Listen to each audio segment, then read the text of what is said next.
Hello there, back again with me, Reni from English Vid. How have you guys been? I hope you've been well, and I hope you are happy today. Apa kabar semuanya? Semoga dalam keadaan sehat, semoga semuanya dalam keadaan baik-baik saja, dan juga hari ini lagi berbahagia, lagi happy. Oke? Hari ini saya mau bagikan sesuatu yang sedikit lebih formal daripada biasanya. I want to share something a little bit more formal. Tentang apa itu? Tentang advanced business term. Advanced business term adalah ungkapan atau idiom yang sering kita temukan di tempat kerja. Oke, mungkin bos kalian atau teman kerja kalian ada yang orang asing. Siapa tahu mereka gunakan ungkapan-ungkapan ini jadi supaya kalian nggak bingung lagi, nggak berpikir lagi, ini orang ngomong apa sih? Jadi nonton video ini sampai habis ya. Saya juga mau ingatkan bahwa idiom yang akan saya bagikan atau ungkapan yang akan saya bagikan di video ini itu tidak bisa diartikan kata per kata, oke? Jadi ungkapan ini harus diartikan as a whole, secara menyeluruh. Otherwise it won't make sense. Itu tidak akan masuk akal. Oke, if you guys are ready, let's get down to business. Itu adalah ungkapan yang pertama yang saya ingin bahas. Let's get down to business. Ingat tadi saya bilang tidak bisa diungkapkan kata per kata. You wanna try? Let's get down to business. Let's break it down. Coba kita pisah-pisahkan katanya lalu kita artikan ke dalam bahasa Indonesia. Let's get down artinya turun. To business artinya ke bisnis. Ayo kita turun ke bisnis. Let's get down to business. Does it make sense to you? It doesn't make sense to me. Oke? Jadi itu kenapa kita tidak bisa memecah-mecah katanya, memisah-misahkan katanya lalu menerjemahkan ke bahasa Indonesia. Harus diartikan semuanya secara keseluruhan. Alright? Good. So let's get down to business artinya let's get started. Ayo kita mulai. Oke? Contoh kalimatnya misalnya kalian sudah selesai berkenalan satu sama lain, sudah memperkenalkan diri lalu mau bilang ayo kita mulai. So you can say, okay, we have introduced ourselves. Let's get down to business. Oke, kita sudah saling memperkenalkan diri, ayo kita mulai bisnis ini.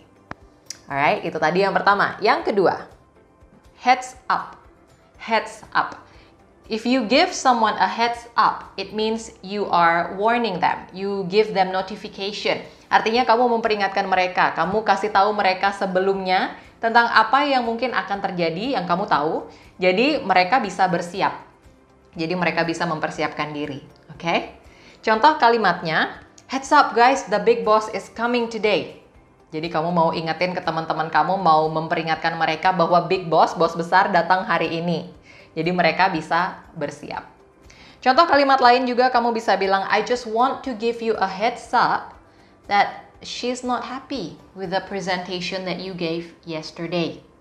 Aku cuma mau kasih tahu kamu aja nih, dia nggak happy, dia nggak senang dengan presentasi yang kamu kasih kemarin.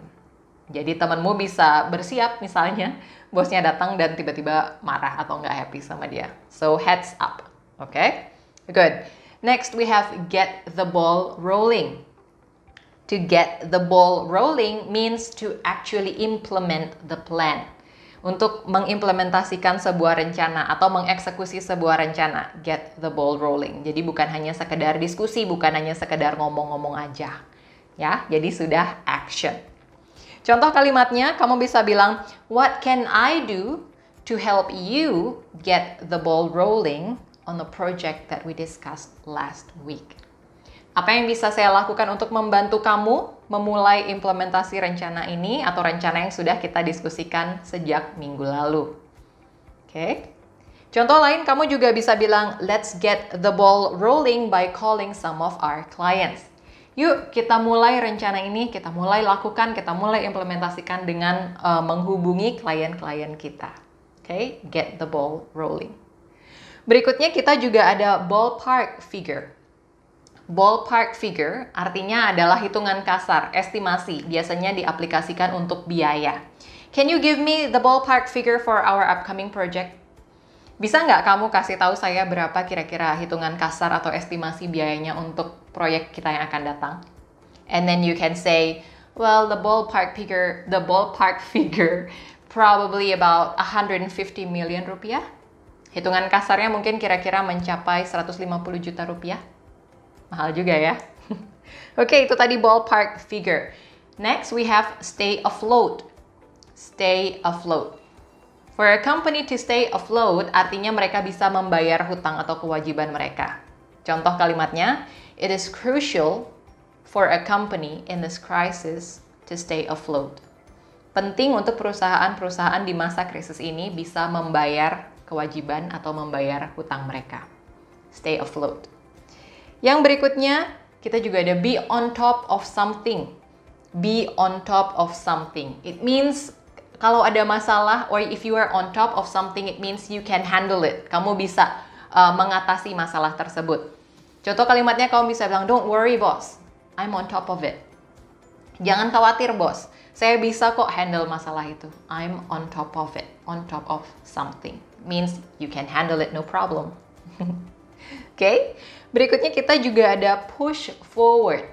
To push something forward, it means to make it happen earlier than planned. Artinya untuk membuat sesuatu terjadi atau melakukan sesuatu lebih awal daripada yang direncanakan. Baik itu target, deadline, meeting, apa aja. Push something forward. Contoh kalimatnya, I have pushed the meeting forward to Wednesday so she can join before she leaves. Saya sudah majukan meetingnya ke hari Rabu, jadi dia bisa ikut sebelum dia pergi. Okay? Lawan katanya, to push something back. To push something back means to delay, to postpone, menunda.